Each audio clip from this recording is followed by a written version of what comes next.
right, what's up everybody? Down here on the beach down north of Santa Barbara, and I'm at one of my favorite places because pretty much never anyone here. It's kind of in the middle of nowhere, but I used to come here as a little kid with my grandpa.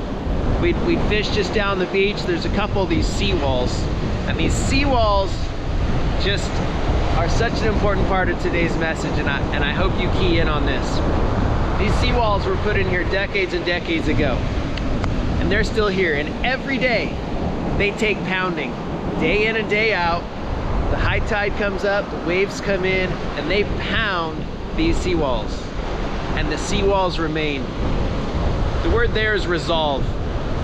They're still here, just like those people in Ukraine, just like someone important in the Bible that I want to talk about today, and that's in the Old Testament book of Daniel. You see, Daniel was a man of resolve. Daniel had actually been exiled. He'd been taken captive to Babylon and had to serve the kings there. And he served there for 70 years.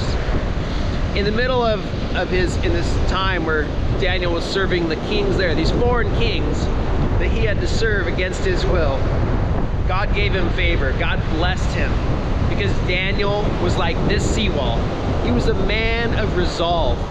He resolved that no matter what happened, he was going to serve God, the one true God.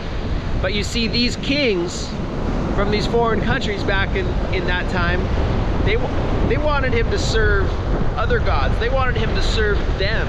They wanted him to worship them. So King Darius at this time, or Daniel's one of his head guys, King Darius creates this decree that everybody's got to worship him for the next 30 days.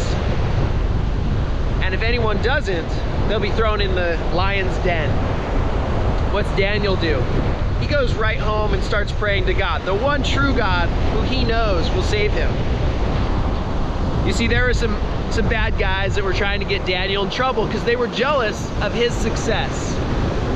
And sometimes you and I, we may run across people that are jealous of our success, but our success is not of us. It's because God is blessing us in our lives. And we don't boast about what we can do. We speak of what God has done and will continue to do. And it reminds me of a New Testament verse that was written almost 800 years later, after Daniel, by Paul, who said, and we know that in all things, God works for the good of those who love him, who have been called according to his purpose. You see, even though Daniel was exiled, taken captive, basically put into slavery, he knew that he was going to resolve to stay true to the one true God. And God used what seemed like a terrible circumstance to bless his life, to bless others.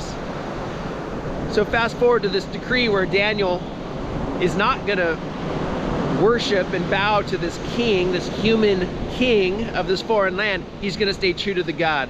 These guys turn him in and say, "Oh, King Darius, Daniel's not worshiping you like you commanded, so he's got to get thrown in the lion's den." And King Darius, it distressed him. He didn't want that because he knew that Daniel was a gifted man. And Daniel has to get thrown in the lion's den. The king had made a decree, got signed. Daniel gets thrown in the lion's den. But we know the end of the story. We know that Daniel didn't get touched by those lions. The angels closed the mouths of those lions, and in the morning the king came running out there to see how Daniel had done. And he saw that Daniel was still alive, just fine, because his God, the one true God, had blessed him because Daniel decided to be a man of resolve, like this seawall, still here after taking the pounding day in, day out. There was nothing that was going to move his faith. He stayed strong in his faith, and he resolved that no matter what, he was going to serve the one true God. So my question to you today is, what God are you serving, and what are you resolving for your life? There's a God out there who loves you, who can turn all things for your good. My encouragement today is to resolve to surrender your life to him. Resolve when life gives you its poundings, like the seawall gives you poundings day in, day out, that you would resolve to stay true, to have faith in the one true God. All right, love y'all. Be safe. Woo!